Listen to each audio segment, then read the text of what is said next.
While Brian Flores admitted it's early, he did say his second-year QB has looked solid and applauded his technique and mechanics.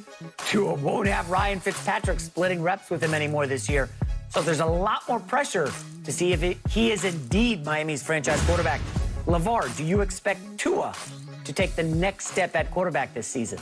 You know, I do. And listen, when you look at certain schools and you see certain position players come out of them, they don't have much success. You know, two schools that pop out at you that you wonder, can those guys at a certain position have the success, is Alabama and Ohio State.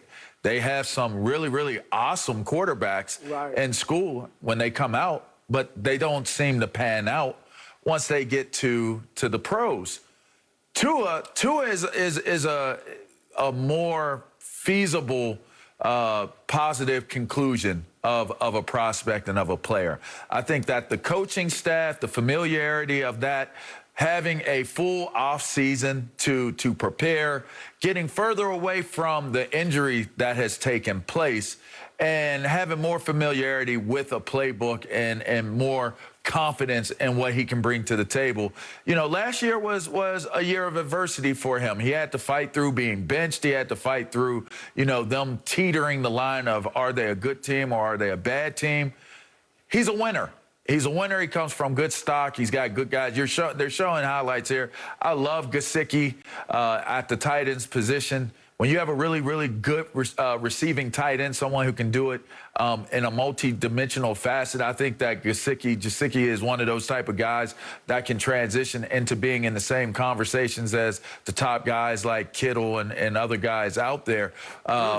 And then you look at them adding Waddle, someone that he's familiar with from the college level on that outside. They have a good running attack. It's a loaded team on top of that. This Miami team, talent-wise, Flores in the front office of Miami has done an excellent job of constructing a team that can win.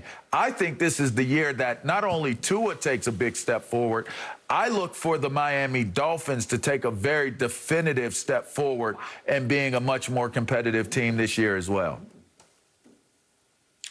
Yeah, look, I agree with you. I think their defense is strong. We all know that. And then offensively, people aren't understanding what Tua had to go through. He was coming off that gruesome hip injury, all right, then didn't have much of an offseason or a preseason, and then he's battling with Ryan Fitzpatrick, whatever you want to call him, all right, and he had no receiving core either. And now you give him Will Fuller. You mentioned the tight end, Jalen Waddle, his boy from Alabama. I think he's going to be much more comfortable in the offense this year. And look, everybody is not going to be the quarterback to come in right away and work magic in the NFL. We've seen Kyler Murray come in and start right away, Justin Herbert, you know, Joe Burrow and others. But that's not going to be every single quarterback. Because a guy may not light up the league in his first year doesn't mean he can't play. Now, I'm not saying I think Tua is going to be an all-pro, but I do think he will take a jump this season. And you're right, I think Miami as a whole will take a jump. He's got a great coaching staff. I think they're going to have that team playing complementary football on both sides of the ball.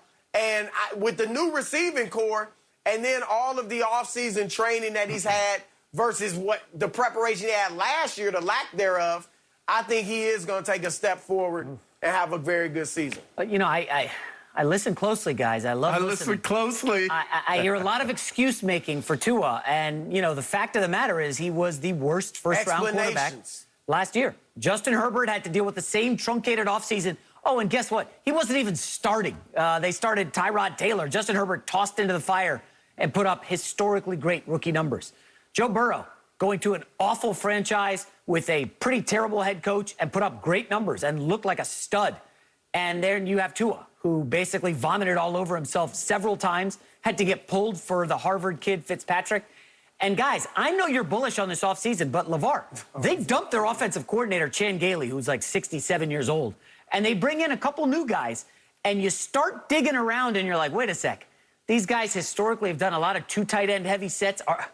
Do they not trust Tua? Are they going to be running the football a lot this year? It goes counter because, as Chris said, they added Will Fuller, and that's a smart move. You get a rookie quarterback on the rookie deal.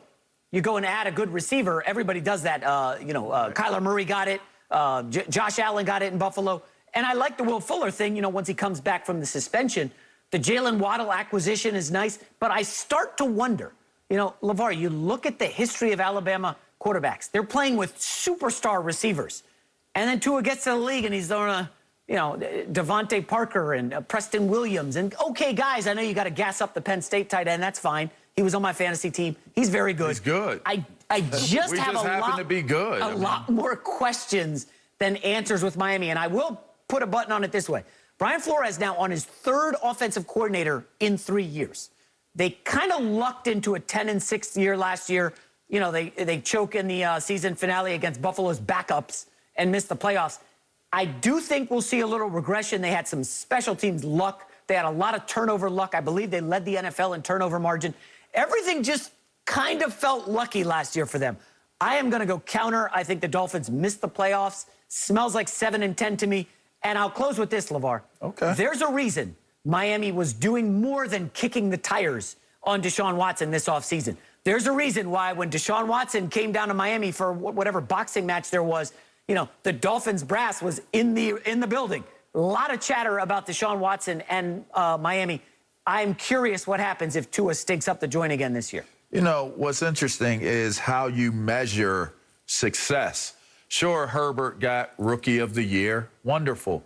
Sure, Joe Burrow had a better career, a better season statistically. Wonderful. That's success. You can measure success that way. It's interesting. Joe Burrow, for his troubles, got part of a team that won 4 games last year, and a jacked up knee from that season. That's one. Justin Herbert, their team went 7-9, and he got a new head coach. Oh yeah, new coaching staff in LA for that Rookie of the Year performance that he put up. So both had successful campaigns. I'll let that sink in. What are you saying? I'll pause and let that what are you trying to say? We can sit here and try to say the personal success that one has is measurable by saying that he's better than the next guy that didn't have that. But Tua has over a 500 in wins total as a starter in Miami, coming off of what you call excuses. I call it just life. You had to overcome an injury. You had to overcome a pandemic. I mean, hello? Joe Burrow is going to have to overcome an injury. Are we going to use an excuse for him? All right, so the idea of it is when I think about where Tua is right now and the opportunity that he has, with the setup that he has, with the stability that he has, come on. If I'm picking Miami versus looking at what Joe Burrow has in Cincinnati or what's taking place here in L.A. with Justin Herbert, he's not familiar with this new coach. He's going to have to get familiar and see what he can do.